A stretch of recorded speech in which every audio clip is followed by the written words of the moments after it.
इस सीरीज को असल में एक काल्पनिक कहानी द एडम्स फैमिली के ऊपर बनाया गया है, जिस पर पहले भी कई एनिमेटेड मूवीज बन चुकी हैं। तो इस कहानी की शुरुआत होती है एक वेडनेसडे नाम की लड़की से,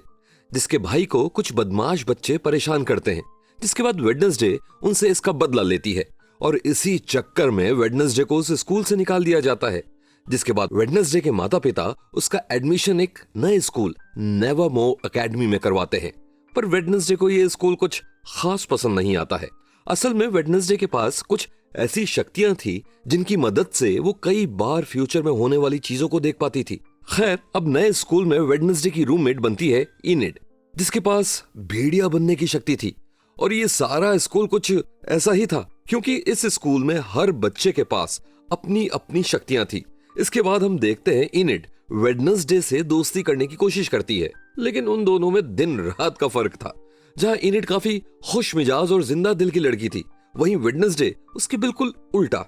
ना ज्यादा बात करती थी और ना ही कभी खुश होती थी। इसके बाद हम देखते हैं कि वेडनेसडे की निगरानी के लिए उसके माता पिता पीछे से उन्हीं के घर के सदस्य, जिसका नाम थिंग था, उसे छोड़ देते हैं। और थिंग बिल्कुल किसी इंसानी हाथ की तरह ही दिखता था। इसके बाद हम देखते हैं कि नेवरमोर स्कूल के पास ही एक जंगल में उस शहर के शेरिफ यानी पुलिस इंस्पेक्टर को एक लड़के की लाश मिलती है। जिसके बाद उसका सारा शक नेवरमोर स्कूल पर ही जाता है, क्योंकि उस शहर की हर उल्टी सीधी घटना कहीं ना कहीं उसी स्कूल से जुड़ी हुआ करती थी। उधर स्कूल में थॉर्नहिल नाम की एक टीचर वेडनेसडे से मिलने आती है और उसे एक फूल देती है और उसका स्कूल में वेलकम करती है। खैर, इसके बाद वेडनेसडे बारिश में कहीं जा रही होती है कि तभी ऊपर से उसके सिर पर पत्थर की एक मूर्ति गिरने ही वाली थी। लेकिन तभी जेवियर नाम का लड़का उसे बचा लेता है, जो कि असल में वेडनेसडे के साथ उसी स्कूल में पढ़ता था। पर इसी दौरान वेडनेसडे बेहोश हो जाती है और होश में आने के बाद वेडनेसडे जेवियर का शुक्रिया अदा करती है। अब रात हो जाती है और वेडनेसडे अपने कमरे में बैठकर अपनी नोवेल पर काम कर रही होती है कि तभी उसे पता चलता है कि थिंग उसकी जासूसी कर रहा है। जिसके बाद वो थिंग को पकड़ लेती है और उसे धमका देती है कि अगर उसने वेडनेसडे की कई हर बात नहीं मानी तो वो उसे ड्रॉवर में बंद कर देगी। जिसके बाद थिंग को वेडनेसडे की बात माननी पड़ती है। इसके बाद अगले दिन हम देखते हैं कि वेडनेसडे के स्कूल के प्रिंसिपल उसे सुधारने के लिए थेरेपी सेशन लेने के लिए भेजती हैं। लेकिन वेडनेसडे उस थेरेपिस्ट के घर से भागकर सीधा एक रेस्टोरेंट में चली जाती है, जहां वो टायलर नाम के एक लड़के से मिलती है, जो कि उसी रेस्टोरेंट में ही काम करता था। अब वेडनेसडे उस लड़के की अपने स्कूल से भागने में मदद मांगती है और बदले में वो उसकी खराब हो चुकी कॉफी मशीन को ठीक कर देती है। पर तभी वहां रेस्टोरेंट में कुछ लड़के आते हैं और वेडनेसडे को परेशान करने लगते हैं। जिसके बाद वेडनेसडे उन सभी लड़कों को अकेले ही धूल चटा देती है, जिससे हम अंदाजा लगा सकते हैं कि वेडनेसडे लड़ने में भी माहिर थी। लेकिन तभी वहां टायलर के पिता उस शहर के शेरिफ आ जाते हैं और तुरंत वेडनेसडे को पहचान जाते हैं कि वो गोम्स की बेटी है। जिसके बाद वो वेडनेसडे को बताते हैं कि उसके पिता एक कातिल है, क्योंकि उन्होंने एक मासूम इंसान का कत्ल किया है। और ये बात सुनकर वेडनेसडे भी हैरान हो जाती है। खैर, तभी वहां वेडनेसडे की टीचर आ जाती है, जो कि उसे दोबारा स्कूल लेकर जाती है। अब रात में वेडनेसडे थिंग को टायलर के घर भेजती है, जो टायलर को वेडनेसडे को कॉल करने के लिए कहता है। जिसके बाद वेडनेसडे इनिड के लैपटॉप की मदद से टायलर से बात करती है और उसे बताती है कि उसके स्कूल में एक फंक्शन होने वाला है, सब उसी में बिजी होंगे और उसी दिन वो लोग वहां से भाग जाएंगे। अब कुछ समय बाद उस फंक्शन का दिन आ जाता है और टायलर वेडनेसडे को लेने आता है। साथ ही साथ वो वेडनेसडे को एक पुलिस रिकॉर्ड की फाइल देता है, जिसमें वेडनेसडे के पिता गोम्स एडम्स की सारी कहानी लिखी हुई थी। खैर, अब जब वो लोग वहां से जा रहे होते हैं कि तभी एक लड़का वेडनेसडे से टकराता है और तभी एकदम से वेडनेसडे को अपनी शक्तियों की मदद से ये पता चलता है कि कुछ ही देर में उस लड़के की मौत होने वाली है। इसलिए वो उसे बचाने के लिए उसके पीछे जाती है, लेकिन तभी वो लड़का उल्टा वेडनेसडे पर ही हमला कर देता है। जिसके बाद वेडनेसडे किसी तरह खुद को उससे बचाने की कोशिश करती है, लेकिन तभी वहां एक बड़ा सा राक्षस आ जाता है और उस लड़के, जिसका नाम रोवन था, उसको ही मार देता है। और इन सब के चलते वेडनेसडे का उस स्कूल से भागने का इरादा बदल जाता है। इसके बाद हम देखते हैं कि शेरिफ रोवन के बारे में जानने के लिए वेडनेसडे से कुछ पूछताछ करने के लिए आता है, क्योंकि जब रोवन फंक्शन से गायब हुआ था तो सिर्फ वेडनेसडे ही वहां पर मौजूद थी और साथ ही साथ रोवन की लाश उन्हें अभी तक नहीं मिली थी। जिसके बाद वेडनेसडे शेरिफ को बताती है कि एक अजीब से राक्षस ने उसे मारा था और वो शेरिफ को इस बात पर विश्वास कराने की कोशिश ही कर रही होती है कि तभी वहाँ रोवन आ जाता है, जिसे देखकर वेडनेसडे भी हैरान हो जाती है। इसके बाद वेडनेसडे रोवन के बारे में और पता लगाने के लिए वो थिंग को रोवन का पीछा करने के लिए कहती है और थिंग रोवन का पीछा करना शुरू कर देता है। उधर स्कूल में रोवन के बारे में और जानने के लिए वो जेवियर के पास जाती है, क्योंकि रोवन जेवियर का रूममेट था, पर जेवियर को रोवन के बारे में ज्यादा कुछ पता नहीं था। इसके बाद वो वेडनेसडे को टायलर से दूर रहने के लिए कहता है, क्योंकि शायद जेवियर वेडनेसडे को पसंद करता था। दूसरी तरफ थिंग जब रोवन का पीछा कर रहा था, तब हमें पता चलता है कि रोवन के पास भेस बदलने की शक्तियां हैं, जिनकी मदद से वो किसी का भी भेस ले सकता था और इसी शक्ति की मदद से रोवन थिंग्स को चकमा देकर स्कूल से गायब हो जाता है। जिसके बाद थिंग तुरंत जाकर इस चीज की जानकारी वेडनेसडे को देता है, जिसके बाद वेडनेसडे की रुचि इस केस में और भी बढ़ जाती है, क्योंकि अब ये केस और भी उलझ गया था। लेकिन वेडनेसडे भी इस केस के तह तक जाना चाहती थी। इसी वजह से वेडनेसडे उसी जंगल में वापस जाती है जहां रोवन ने उस पर हमला किया था, लेकिन इस बार टायलर भी उसके साथ वहां गया था। जिसके बाद वेडनेसडे टायलर को उसी जगह पर हुई एक एक घटना के बारे में बताती है। इसी बीच वेडनेसडे को वहां रोवन का चश्मा मिलता है, जिसको छूते ही अपनी शक्तियों की वजह से वेडनेसडे को एक विजन दिखाई देता है, जहां वो देखती है कि रोवन स्कूल की लाइब्रेरी से एक बुक ले रहा था। इसलिए वो उस बुक को ढूंढने के लिए स्कूल की लाइब्रेरी में जाती है, जहां उसे वो किताब नहीं मिलती। अब क्योंकि रोवन जेवियर का रूममेट हुआ करता था, इसलिए वेडनेसडे चुपके से जेवियर के रूम में जाती है, लेकिन कुछ देर ढूंढने के बाद वहां भी उसे किताब नहीं मिलती। तभी बियांका जेवियर के रूम में आ जाती है और बियांका असल में उस स्कूल में वेडनेसडे की सबसे बड़ी दुश्मन थी। खैर, जेवियर के कमरे में आकर बियांका उसे बताती है कि कल आने वाले बोटिंग कंपटीशन में वो ही जीतेगी, क्योंकि उसे अपने कॉम्पिटिटर यानी इनिट के एक साथी को चोटिल कर दिया है, ताकि वो कल के कंपटीशन में हिस्सा ना ले पाए। इन दोनों की ये सारी बातें सुनकर वेडनेसडे ये सब जाकर इनिट को बताती है, जिसके बाद इनिट काफी दुखी हो जाती है, लेकिन अपने रूममेट की मदद के लिए वेडनेसडे उसके साथ कंपटीशन में हिस्सा लेने के लिए तैयार हो जाती है। खैर, अब कंपटीशन वाला दिन आता है, जहां हम देखते हैं कि सभी बोट रेसिंग के लिए तैयार खड़ी हैं, और जैसे ही वो रेस स्टार्ट होती है, तभी वहां बियांका का एक दोस्त आ जाता है और बाकी सभी नावों को डुबोने लगता है। पर वेडनेसडे उसकी चाल समझ जाती है और उसे एक जाल में फंसा देती है। इसके बाद हम देखते हैं कि वेडनेसडे को फिर से एक विजन आता है और वो बेहोश हो जाती है, और इस बार वो अपने विजन में एक लड़की को देखती है जो कि बिल्कुल उसी की तरह दिख रही थी, जो उसे बताती है कि वही हर चीज की अकेली वजह है। तभी वेडनेसडे उस विजन से बाहर आती है और होश में आकर फिर से उस रेस में लग जाती है, और अपनी मेहनत और थोड़ी थिंक की मदद की बदौलत वेडनेसडे बियांका को हराकर उस रेस को जीत जाती है। इस सब के बाद वेडनेसडे अपने रूम में आ जाती है, जहां वो अपने आखिरी विजन को लेकर अभी भी काफी कंफ्यूज थी, और साथ ही अब वेडनेसडे को ये भी पता चल गया था कि नेवरमोर कोई आम स्कूल नहीं है, बल्कि उसके स्कूल में कई राज छुपे हुए हैं। इसके बाद वेडनेसडे स्कूल में रखी एक मूर्ति के सामने पहुंचती है, जिसके हाथ में एक किताब थी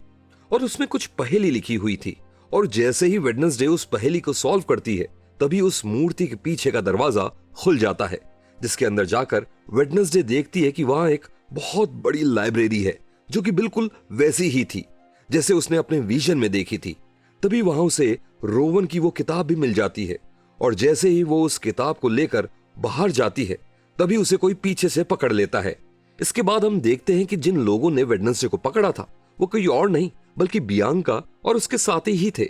जिसके बाद वो सभी उससे पूछते हैं कि वो वहां तक कैसे पहुंची, और वेडनेसडे उन्हें उस मूर्ति और पहेली की सारी कहानी बताती है।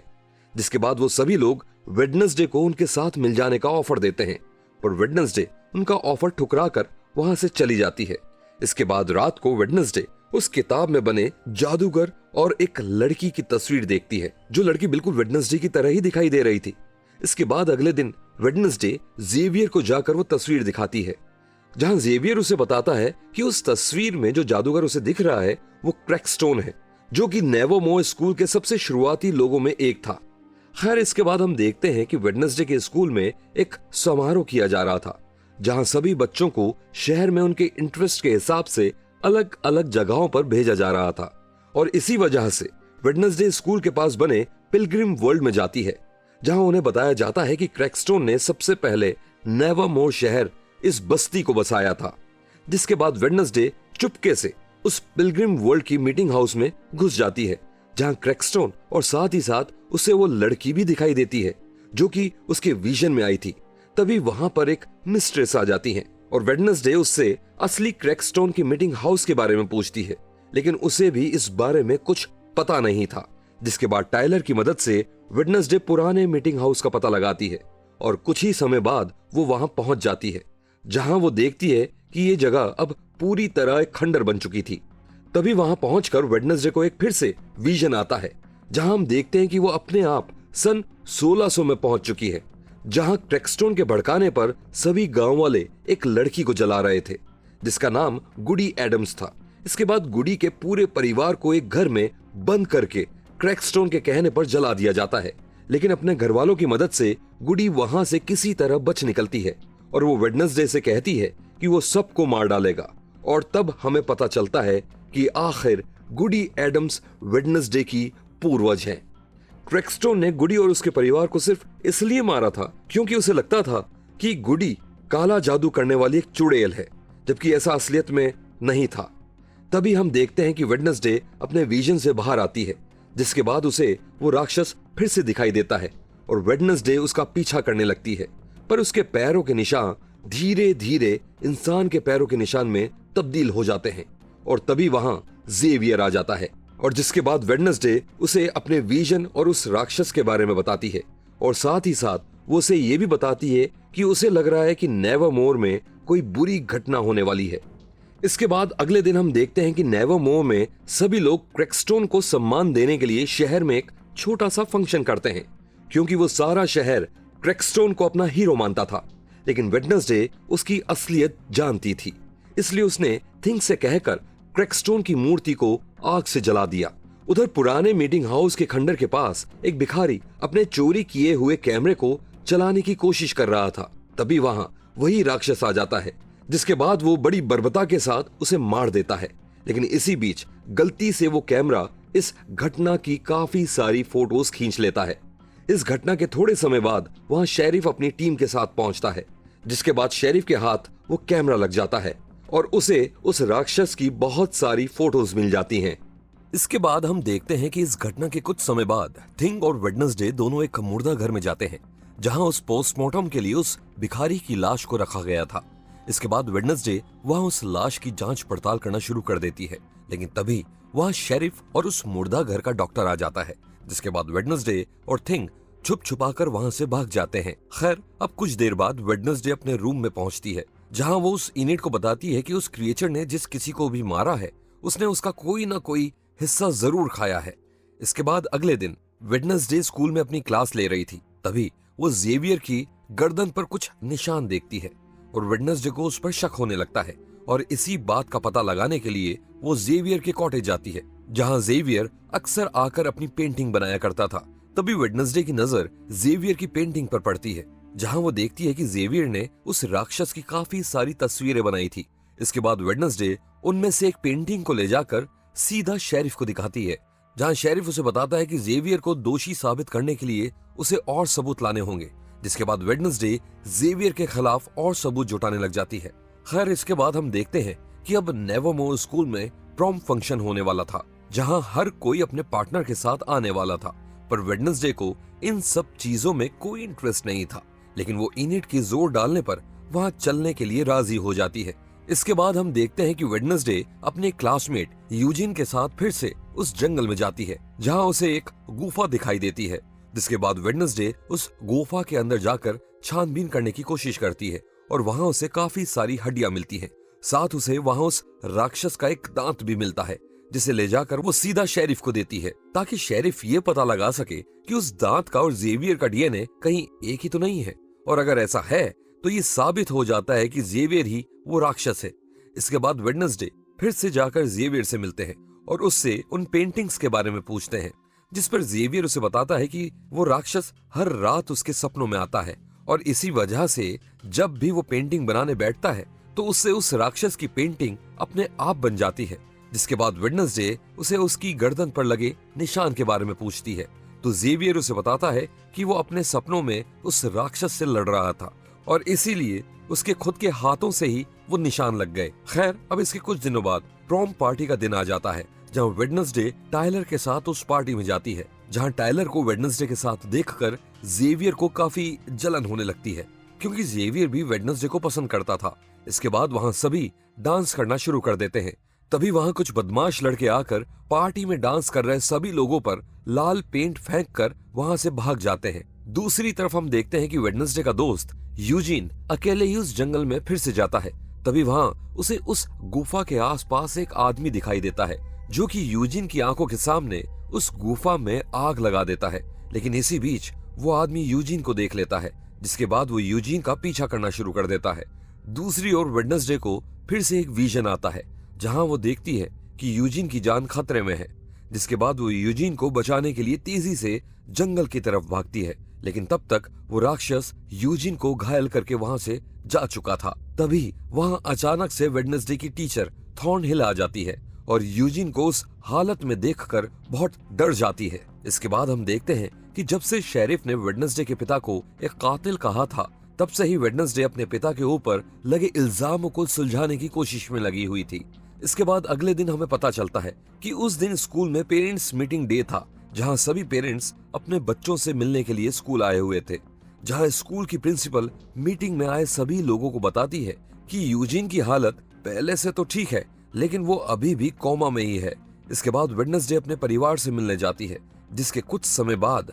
प्रिंसिपल पूरी एडम्स फैमिली को ये सलाह देती है कि क्यों ना वो सभी मिलकर एक थेरेपी सेशन अटेंड करें। इसके बाद पूरी फैमिली एक किनबोट नाम की थेरेपिस्ट के पास जाते हैं, जहां पर किनबोट के सामने ही वेडनेसडे का अपनी माँ से झगड़ा हो जाता है, क्योंकि वो अपने माँ बाप से बार बार एक ही सवाल पूछ रही थी कि आखिर उसके पिता पर एक कत्ल का इल्जाम क्यों लगा है। पर जब वेडनेसडे की माँ उसे कुछ नहीं बताती, तो वेडनेसडे वहां से चली जाती है। तभी खबर आती है कि वेडनेसडे जिस मुर्दा घर में गई थी, वहां के इंस्पेक्टिंग डॉक्टर ने सुसाइड कर लिया है और अपने सुसाइड नोट पर उसने लिखा है कि वो गैरेट गेट्स के लिए शर्मिंदा है, क्योंकि उसने उस केस के लिए झूठी रिपोर्ट बनाई थी। और ये गैरेट गेट्स वही इंसान था जिसके कत्ल का आरोप वेडनेसडे के पिता पर लगा हुआ था। और इसके कुछ ही समय बाद हम देखते हैं कि शेरिफ वेडनेसडे के पिता को उठाकर सीधा जेल में डाल देता है। जिसके बाद वेडनेसडे वहां अपने पिता से मिलने आती है, जिसके बाद वो उनसे उस केस की सारी सच्चाई पूछती है और उसके पिता उसे बताते हैं कि कई सालों पहले वो और उसकी माँ दोनों ही नेवरमोर स्कूल में पढ़ते थे, जहाँ गैरेट गेट्स नाम का लड़का वेडनेसडे की माँ से एक तरफा प्यार करता था, लेकिन अपने प्यार को गोम्स यानी वेडनेसडे के पिता के साथ देखकर वो पागल हो गया था और इसी वजह से वो एक दिन उसे मारने आता है, जिसके बचाव में वो गलती से गोम्स गेट्स को मार देता है। इसके बाद वेडनेसडे शेरिफ को बताती है कि उसके पिता को एक साजिश में फंसाया जा रहा है, जिसके बाद शेरिफ उससे इस बात का सबूत मांगता है और साथ ही उसे ये भी बताता है कि जिस सैंपल का डीएनए उसने निकालने को कहा था, वो रिपोर्ट नेगेटिव आई थी, जिसका सीधा मतलब ये था कि जेवियर वो राक्षस नहीं है। खैर, कुछ समय बाद वेडनेसडे अपनी माँ से मिलने जाती है ताकि वो सच्चाई जान सके, जहाँ उसकी माँ उसे बताती है कि नेवरमोर एक स्कूल नहीं बल्कि एक ग्रुप था, जिसे उसके पिता के पूर्वजों ने स्टार्ट किया था। और तो और वो उसे ये भी बताती है कि असल में उस रात गैरेट गेट्स उसके पिता की जान के पीछे पड़ा हुआ था, इसलिए उसे बचाने के लिए वेडनेसडे की माँ ने तलवार उठा ली थी और जैसे ही गेट्स उसकी तरफ बढ़ने लगा, वो तलवार उसके अंदर घुस गई, जिसकी वजह से उसकी जान चली गई। पर उसकी माँ को बचाने के लिए उसके पिता ने वो इल्जाम अपने सर ले लिया। अब उनकी कहानी से ये लग रहा था कि गेट्स ने शायद अपना दिमागी संतुलन खो दिया था और इसी बात का पता लगाने के लिए वेडनेसडे गेट्स की कबर खोदकर उसकी एक उंगली निकाल लेती है। पर तभी वहां पुलिस आ जाती है और सबूत की छेड़छाड़ के जुर्म में वो उन दोनों को जेल में डाल देती है। तब वहां वेडनेसडे को उस उंगली को छूते ही एक विजन आता है, जहां वो देखती है कि असल में उस रात को गेट्स सिर्फ उसके पिता को ही नहीं बल्कि पूरे स्कूल को मारने आया था और उसके लिए गेट्स के पिता ने उसे जहर दिया था। पर जब गेट्स की और वेडनेसडे के पिता की लड़ाई होने लगी थी, तब वो जहर की बोतल टूट गई और वो जहर गेट्स के शरीर में फैल गया, जिससे उसकी मौत हो गई। अब इसके थोड़ी देर बाद जब पुलिस उन दोनों को छोड़ती है, तो वो दोनों सीधा मेयर के पास जाते हैं और उसे गेट्स की मौत का सच छुपाने का दोषी बताते हैं। तब वो मेयर उन्हें बताता है कि गेट्स के पिता को लगता था कि उसकी जमीन नेवरमोर स्कूल वालों ने चुराई है और इसलिए उसने नकली रिपोर्ट बनवाई ताकि शहर में शांति बनी रहे। और इसके बाद वेडनेसडे के पिता को रिहा कर दिया जाता है, जिसके बाद वेडनेसडे अपनी माँ को अपने विजन से आने की शक्तियों के बारे में बताती है और उसकी माँ उसे गुडी एडम से उसे सावधान रहने के लिए कहती है। इसके बाद स्कूल में आए सभी पेरेंट्स वापस जाने लगते हैं, पर जाने से पहले वेडनेसडे की माँ उसे एक फाइल देती है और उस फाइल को पढ़कर उसे समझ आता है कि नेवरमोर स्कूल की प्रिंसिपल के पास ऐसी शक्तियां हैं जिससे वो किसी का भी भेस ले सकती है। और रोवन की मौत के बाद जो रोवन उसे दिखाई दिया, असल में वो रोवन नहीं बल्कि उसकी प्रिंसिपल ही थी, जो कि स्कूल की इज्जत शहर में बचाने के लिए ऐसा कर रही थी ताकि सबको ऐसा लगे कि जैसे हादसा हुआ ही ना हो। इसके बाद हम देखते हैं कि वेडनेसडे अपने चारों ओर मोमबत्ती जलाकर बैठी थी और वो अपनी तांत्रिक शक्तियों से वो गुडी को बुलाने की कोशिश कर रही थी। तभी उसे एक लेटर मिलता है जिसमें उसमें कोई क्रैकस्टोन के तहखाने के पास मिलने को बुलाता है, जो कि जंगल में था और पुराना होने के कारण अब एक खंडर बन चुका था। जिसके बाद वेडनेसडे और इनिट दोनों साथ वहां जाते हैं, जहां हमें पता चलता है कि असल में स्कूल के कुछ बच्चे मिलकर वेडनेसडे को उसके बर्थडे का सरप्राइज देना चाह रहे थे। तभी उस तहखाने के एक पत्थर को छूते ही वेडनेसडे को एक विजन आता है जिसमें गुडी उसे एक बंगले को ढूंढने को कहती है, जो कि उसी जंगल में ही था। इसके बाद अपने रूम पर वापस आकर वेडनेसडे उस बंगले की एक तस्वीर बनाती है और वो उस तस्वीर को टायलर को दिखाती है, पर उसे उस बंगले के बारे में कुछ नहीं पता था। जिसके बाद वो जेवियर के पास जाती है और उसे भी वो तस्वीर दिखाती है और वहां जेवियर ने बिल्कुल उस बंगले जैसी ही एक पेंटिंग बनाई हुई थी, क्योंकि वो बंगला भी उसके सपने में आया हुआ था और वो उसकी लोकेशन के बारे में जानता था। जिसके बाद वेडनेसडे उस लोकेशन पर जाती है जहां हमें पता चलता है कि असल में वो गेट्स फैमिली का घर था, जो कि अब एक खंडर बन चुका था। तभी वेडनेसडे वहां उस शहर के मेयर को देखती है, जिसके बाद वेडनेसडे को उस पर शक होता है। लेकिन इसके कुछ ही देर बाद हम देखते हैं कि उस मेयर का एक्सीडेंट हो जाता है, जिसमें वो काफी घायल हो जाता है। खैर, इसके अगले दिन फिर से वेडनेसडे टायलर और इनिट को लेकर उसी बंगले पर जाती है और अंदर हम देखते हैं कि वो घर भले ही बाहर से एक खंडर की तरह था, लेकिन अंदर से देखकर ऐसा लग रहा था कि शायद वहां कोई अभी भी रह रहा था। तभी वहां वो राक्षस फिर से आ जाता है और वेडनेसडे और इनिट पर एकदम से हमला कर देता है। लेकिन हैरानी की बात तो ये थी कि इसी बीच टायलर उस घर से एकदम से कहीं गायब हो गया था। उधर उस राक्षस से बचते बचते वो दोनों उस बंगले के बेसमेंट में पहुंचते हैं, जहां हम देखते हैं कि आज तक उस राक्षस ने जिस भी इंसान को मारा था, उनके शरीर का कोई ना कोई हिस्सा उस बेसमेंट में मौजूद था। लेकिन तभी वेडनेसडे और इनिट किसी तरह उस राक्षस से बचते हुए उस घर से बाहर आ जाते हैं, जहां उन्हें टायलर दिखाई देता है, जो कि थोड़ा घायल हो चुका था। तभी वहां एकदम से जेवियर भी आ जाता है। इसके बाद ये सभी लोग टायलर के घर जाते हैं और जब टायलर के पिता यानी शेरिफ अपने बेटे की हालत देखता है तो उसे वेडनेसडे पर बहुत गुस्सा आता है। लेकिन इसके बाद वेडनेसडे शेरिफ को सबूत दिखाने के लिए फिर से उसी बंगले में लेकर जाती है, क्योंकि वो शेरिफ को वो दिखाना चाहती थी जो उसने खुद वहां देखा था। लेकिन वहां पहुंचकर वेडनेसडे देखती है कि वहां से सब कुछ गायब हो चुका था, जैसे कि वहां कभी कुछ था ही नहीं। जिसके बाद वेडनेसडे शेरिफ को समझाने की कोशिश करती है कि हो ना हो उनके आने से पहले ही किसी ने वो सारे सबूत वहां से गायब कर दिए हैं। लेकिन शेरिफ वेडनेसडे की एक भी बात पर यकीन करने से मना कर देता है और साथ ही टायलर को वेडनेसडे से दूर रहने को कहता है। अब जब इन सारी बातों का पता नेवरमोर स्कूल की प्रिंसिपल को चलता है तो वो वेडनेसडे पर बहुत गुस्सा होती है और साथ ही वेडनेसडे को आखिरी वार्निंग देती है, क्योंकि इसके बाद वो वेडनेसडे को स्कूल से निकाल देने वाली थी। अब इतना सब कुछ होने के बाद जब वेडनेसडे अपने रूम में वापस आती है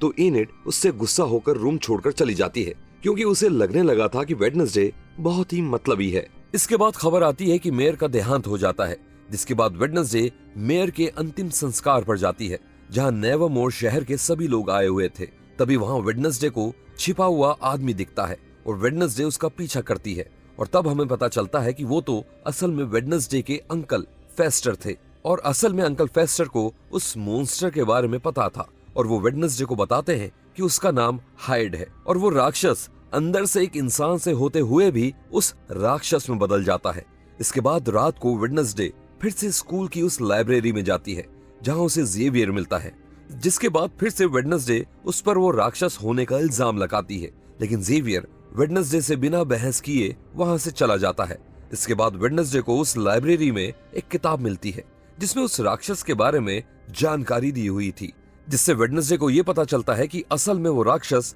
अपने मास्टर के कहने पर लोगों को मार रहा था और ये मास्टर वो इंसान है जो उस राक्षस को कंट्रोल कर रहा था और ये मास्टर कोई भी हो सकता था। अगले दिन वेडनेसडे जेवियर को किनबोट यानी उस थेरेपिस्ट के साथ जाते हुए देखती है, जिसके बाद वेडनेसडे को शक होता है कि कहीं वो मास्टर किनबोट ही तो नहीं,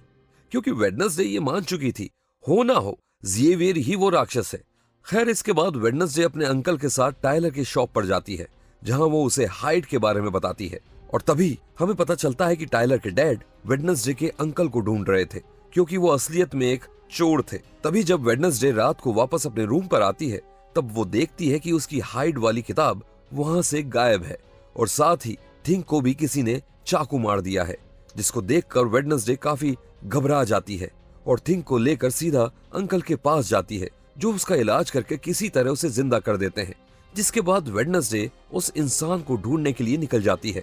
जिसने थिंक को चोट पहुंचाई थी और साथ ही साथ वो अपने अंकल को वहां से जाने के लिए भी कह देती है क्योंकि शेरिफ उन्हें वहां पर ढूंढने में लगे हुए थे। इसके बाद वेडनेसडे अपने साथ हुई इस सारी घटना की बात जाकर प्रिंसिपल को बताती है जहां उसे पता चलता है कि प्रिंसिपल को पहले से ही उस राक्षस के बारे में मालूम था, लेकिन अपने स्कूल की इज्जत बचाने के लिए उन्होंने कभी भी ये बात किसी को नहीं बताई। इसके बाद वेडनेसडे फिर से किनबोट पर शक करने लगती है, लेकिन कुछ ही समय बाद उसे पता चलता है कि वो राक्षस किनबोट का भी शिकार कर चुका था और इसलिए अब वेडनेसडे का सारा शक सीधा जेवियर पर जाता है और वेडनेसडे फिर से जेवियर के कॉटेज पर जाती है जहां उसे सभी मरे हुए लोगों की चीजें मिलती है, जिससे उसका शक पक्का हो जाता है और तभी पुलिस आकर वहां जेवियर को अरेस्ट कर लेती है। अपने रूम पर पहुंचने के बाद वेडनेसडे देखती है कि इनिड दोबारा से उसके रूम में शिफ्ट हो गई थी क्योंकि अब वेडनेसडे के खिलाफ जो उसका गुस्सा था वो शांत हो चुका था। इसके कुछ समय बाद वेडनेसडे टायलर से मिलने जाती है और जैसे ही वो टायलर को छूती है तभी उसे एक और विजन आता है जिसमें उसे पता चलता है कि टायलर ही वो मॉन्स्टर है, जिसके बाद वो तुरंत वहां से भाग जाती है। अब क्योंकि वेडनेसडे को टायलर की सच्चाई पता चल चुकी थी इसलिए वो ये बात सभी को बताना चाहती थी, इसीलिए वो टायलर को एक जगह पर लेकर आती है। तभी वहां वेडनेसडे के दोस्त आ जाते हैं जो कि टायलर को कुर्सी से बांध देते हैं और वो टायलर को मार मार कर उससे सच उगलवाना चाहते हैं, पर तभी वहां टायलर के पिता आ जाते हैं जिसके बाद वो वेडनेसडे को हिरासत में ले लेता है। पर वेडनेसडे उन्हें बताती है कि जेवियर असली कातिल नहीं है बल्कि टायलर ही असली राक्षस है जिसने इतने लोगों को अपना शिकार बनाया है। और जैसे ही वेडनेसडे की इस हरकत का पता उसकी प्रिंसिपल को चलता है तो वो वेडनेसडे को नेवरमोर स्कूल से निकाल देती है क्योंकि उनके मुताबिक वेडनेसडे ने सारी हदें पार कर दी थी। जिसके बाद वेडनेसडे अपने रूम में जाकर अपने सामान को पैक करने लगती है और स्कूल से जाने से पहले वो अपने दोस्त यूजीन से मिलने जाती है जो कि अब कोमा से बाहर आ चुका था। यूजीन से मिलने पर वो वेडनेसडे को बताता है कि जिसने भी उस दिन उस गुफा के पास आग लगाई उसने लाल जूते पहने थे और वेडनेसडे समझ जाती है कि वो हो ना हो उसकी टीचर थॉर्नहिल ही थी क्योंकि वही अकेली थी जो पूरे स्कूल में लाल जूते डालती थी। जिसके बाद वो थॉर्नहिल के पास जाती है जहां उसे पता चलता है कि उसका असली नाम थॉर्नहिल नहीं बल्कि लॉरेल गेट्स था और वो गैरेट गेट्स की छोटी बहन थी। और असल बात तो ये थी कि लॉरेल और उसका परिवार नेवरमोर स्कूल के सभी बच्चों से नफरत करते थे, इसीलिए वो उन सभी बच्चों को मारना चाहती थी। तभी वहां टायलर आ जाता है जिसके बाद थॉर्नहिल टायलर से वेडनेसडे को मारने के लिए कहती है, पर वो असली टायलर नहीं होता बल्कि वो तो नेवरमोर स्कूल की प्रिंसिपल थी जो कि टायलर का भेस लेकर वहां थॉर्नहिल की सच्चाई जानने के लिए आई थी। जिसके बाद थॉर्नहिल धोखे से प्रिंसिपल के गले में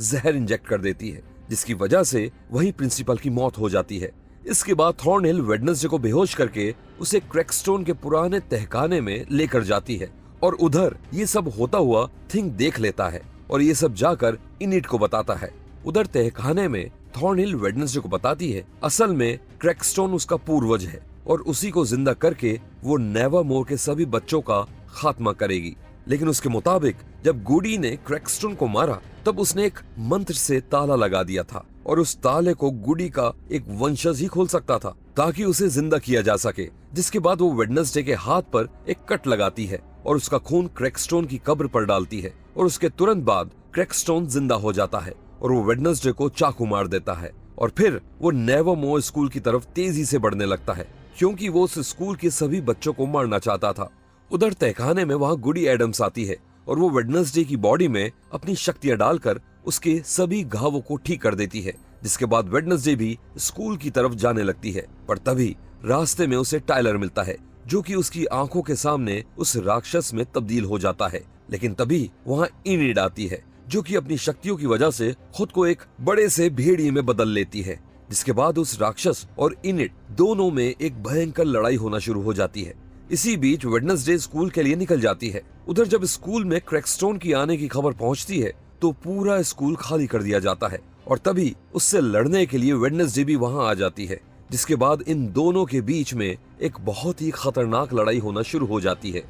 जिसके बाद वेडनेसडे एक तलवार का टुकड़ा लेकर उस क्रैकस्टोन के दिल के आर पार कर देती है, जिसकी वजह से वो हमेशा हमेशा के लिए वहां से चला जाता है। तभी वहां थॉर्नहिल अपनी बंदूक लेकर आती है और वो वेडनेसडे को मारने ही वाली होती है कि तभी यूजीन उस पर अपनी पालतू मधुमक्खियों की मदद से हमला कर देता है, जिसके बाद थॉर्नहिल का भी खेल खत्म हो जाता है और उधर इनिड भी उस राक्षस को हरा देती है। अब जब आखिर में सब कुछ सही हो चुका था, तभी कुछ दिनों बाद वेडनेसडे को अपने फोन पर एक मैसेज आता है, जिससे हमें ये पता चलता है कि अभी भी कोई और मौजूद था जो कि उसकी निगरानी रख रहा था और दूसरी तरफ टायलर भी पुलिस की गिरफ्त से भाग जाता है। तो ये थी वेडनेसडे सीरीज की सारी कहानी। आपको ये कहानी कैसी लगी हमें कमेंट्स में जरूर बताइएगा।